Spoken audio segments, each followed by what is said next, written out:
burying the lead is bad form, so the answer to the question in the title of this video is neither, because it doesn't make sense to compare them. Like, comment, subscribe, follow me on social media, see you in the next video, and support my Patreon. Moving on to my actual points, first things first, there's gonna be spoilers for both One Punch Man and My Hero Academia in these videos, so if you've only watched the cartoons and not read the comics, proceed at your own discretion.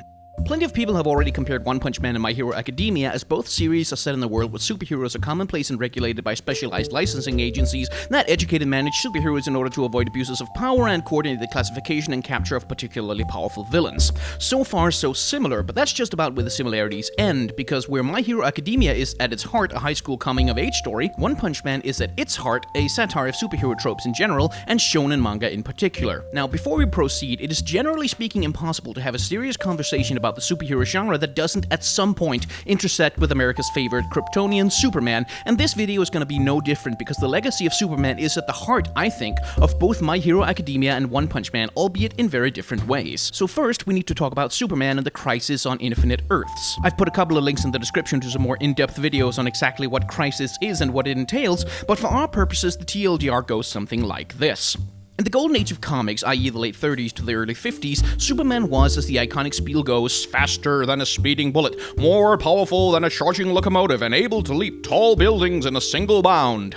Original Superman didn't have flight or heat vision or complete invulnerability, and he was, in a lot of ways, just a much stronger version of a regular human. As the golden and especially the silver age of comics went on, however, successions of writers and editors would endow Superman with more and more powers to solve whatever problems and beat whatever villains they decided to put in his way, as well as allow him to go on the sorts of adventures that their audiences wanted to read. As the space race took over pop culture in the 1960s, for instance, no surprise, Superman started having more adventures in deep space as well. Then, as we approach the 80s, Superman's powers have inflated to the point where he routinely tows entire solar systems out of the way of supernovas and accidentally obliterates galaxies by sneezing at them. He is, in other words, overpowered beyond the wildest imagination of even comic book writers, and something has got to give because it's fast becoming impossible to write a villain and a crisis that can conceivably be a threat to him. Enter 1986 and the Crisis on Infinite Earths, a multiversal punch of the reset button enacted by DC Comics not only to rein in Superman's ridiculous powers, but certainly in part to do that. I won't get into too much detail, but the basic outcome of the whole event is that DC's continuity is shattered into a bunch of parallel universes where the writers can more easily manage the enormous stable of intellectual property DC has put together over the years, and Superman himself gets severely depowered and humanized so villains like Lex Luthor can finally pose a plausible challenge to him again. Post-Crisis, Superman loses fights, gets injured, and generally spends a lot more time protecting Metropolis and foiling crimes than he does dimension jumping and doing feng shui with solar systems. This is where we end up with the distinction between incarnations of Superman as being pre- or post-crisis, with pre-crisis Superman being a functionally omnipotent ultra-hero with no limitations or plausible enemies, and post-crisis Superman still more powerful than his original Golden Age conception, with his powers significantly reined in so the writers can find ways to actually put him in jeopardy again. So the next question is, how is all this Western superhero nerd trivia relevant to two 21st century Japanese anime?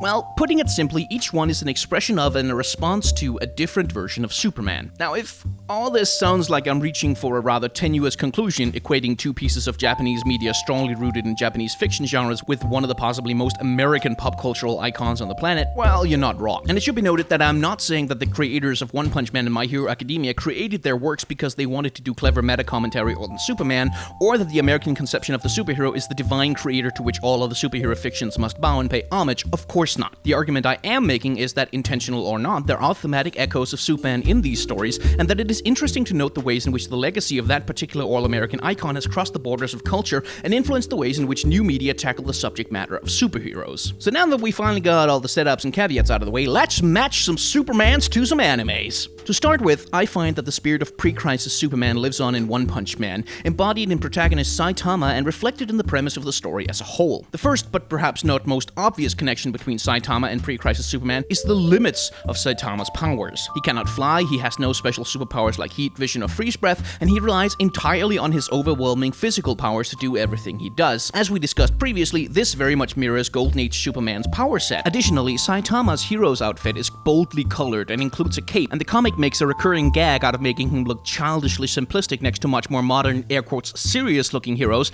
that he shares his world with. Almost like what it might look like if you took Golden Age brightly colored "This sounds like a job for Superman" and put him next to Zack Snyder's broody, alienated Man of Scowls. The more obvious connection between Saitama and pre-crisis Superman, however, is the absolute lack of limit on either of their powers. One Punch Man is at its heart a satire, and the joke at the heart of the comic is that whatever threat may come, whatever world-ending catastrophe, whatever monster, whatever whatever ultra-powered space pirate overlord may descend upon the Earth, Saitama will solve everything with one punch because he's stupidly overpowered, haha, that's the joke. It is, in part, a satire of the shonen genre's tendency to deal in characters whose writers just increase the powers of their protagonists as a substitute for any interesting characterization. Bleach! Dragon Ball! But as a criticism, it also very much reflects on the ridiculously unwieldy superpowers that dragged pre-Crisis Superman down so hard DC had to reboot their entire universe to bring him back in line. One of the features of the post-Crisis rebooted DC Comics universe was a reclassification of heroes and a much tighter rein being put on their powers to prevent another Superman situation. In One Punch Man, heroes are similarly classified according to their performance and power levels, and their powers and abilities are fairly consistent from chapter to chapter. Saitama himself, on the other hand, is so ridiculously, implausibly overpowered that the series makes it a recurring theme that even people who witness his power with their own eyes are so dumbfounded by what they see that they will accept almost any explanation other than the bald guy in the dumb outfit won with a single punch. Another of the ways that One Punch Man expands on its premise is by delving into the psychology of Saitama himself, exploring the Inuian melancholy that comes from living in a world where nothing can threaten or excite him. It is also a cynical and exploitative world. Everyone from fellow heroes to arrogant civilians jump at the opportunity to demean and humiliate Saitama and deny him credit for his amazing accomplishments. Saitama himself, on the other hand, shows a remarkable moral courage. He casually surrenders credit for taking out the Sea King and shows great respect for Moomin Rider's self-sacrifice, and for all his disaffection, he shows no compunctions whatsoever about putting himself in harm's way to save others. While Saitama is by no means a flawless Boy Scout in the vein of classic Superman, he's one of the few characters in One Punch Man whose primary motivations are genuinely heroic, as almost everyone else is shown to be driven by ego, greed, cowardice, vengeance, or other self-serving agendas. This reflects, again, a change in comics that happened in the years after Crisis on Infinite Earth. It was a change that had already started in the 80s, but especially after the success of Frank Miller's The Dark Knight Returns and Alan Moore's Watchmen, both published in 1986, by the way, the same year Crisis was announced, superhero comics began delving much deeper into moral grays and outright anti-heroism, rejecting the rosy-eyed, upstanding gentility of Golden and Silver Age comics under the censorship of the Comics Code in favor of darker and grittier and often much more selfish superheroes. So all of this leads to my central thesis for this first video. One Punch Man is a satirical superhero story essentially about pre-Crisis Superman living in a post-Crisis comics universe. Saitama, with his bright colors, stupid smile, simple-minded heroism, and hilariously ridiculous overpowered abilities, is a reflection of the Golden and Silver Ages of comic books, an uncomplicated guy with absurd powers who mostly just wants to be a hero and lead a peaceful life. But around him, the modern age of superhero comics is in full swing. Everyone else is full of complex psychologies, tragic backstories, convoluted motivations, and secret self-interests. Saitama, like classic Superman, is so ridiculously overpowered and uncomplicated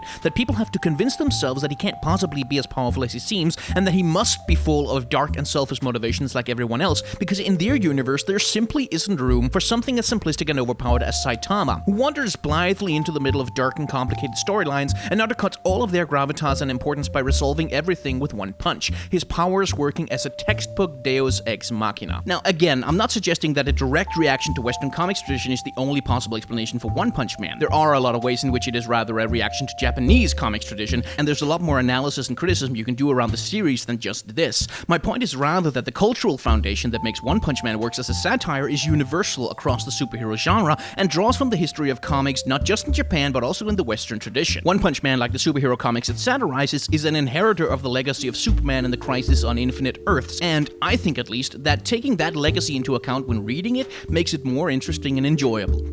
Now, this video is running a little bit long and we've still got a bunch of ground to cover, so tune in next time when we finally get to talking about which Superman is in My Hero Academia and how it stacks up against One Punch Man as an entry into the superhero genre. See you then. Cheers!